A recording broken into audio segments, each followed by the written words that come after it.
My linen closet has become a little bit of a hodgepodge mess and I need to reorganize it. There are some systems in place that work well, but when I get new products or I change what I have, sometimes it becomes a little bit of a mess, so I like to pull everything out. And almost immediately I got off track. One of the things I pulled down was backstock of toiletries, and I realized that I need to refill the toiletry bottles in my shower, so suddenly I stopped to do that, which got rid of a few bottles, which was actually nice. So I restocked my shower, and then I was able to put the backstock back into my linen closet and organize it just a little bit better.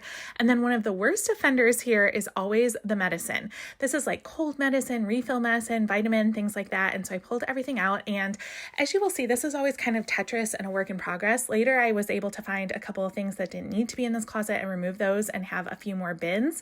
So that got a little reorganized a little bit later. But this is first aid things. And then down here is travel containers, little pouches, makeup pouch.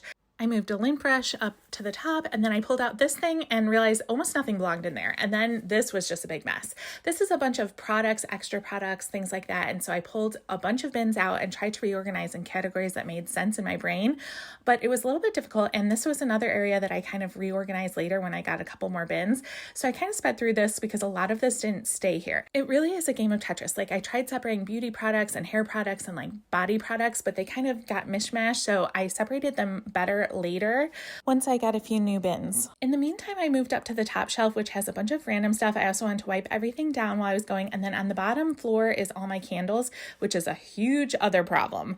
I put a few bins back that weren't changing or that I just strained up a little bit, including a Christmas gift I still need to give to a friend. And then yes, it gets worse before it gets better. This is my problem. I love candles. I have so many candles. I also keep extra candles to give as gifts and things like this. And I found a brand that I absolutely loved. It's called Amber, and they have seasonal scents, so I hoard them. This is so bad. So I'm going to try not buying as many candles, but I tried to organize them so that I could at least see everything and put it all away. Once I got a couple new bins, I was able to separate a few categories so that it just made more sense in my brain. And then this was the final product. Not perfect, but it's so much better. While this is technically a linen closet, as you can see, it's mostly like bathroom product overflow or extra sunscreen, medicines, cold medicine, first aid kit. Down here is extra beauty products. This is a lot of like travel things, like mini products and things like that I separate into little pouches, extra masks, more travel stuff, dental care, extra toiletries, nail stuff, all the towels and some linens. And then down here, my beloved candles. Someone please stop me from buying any more candles, but that's it.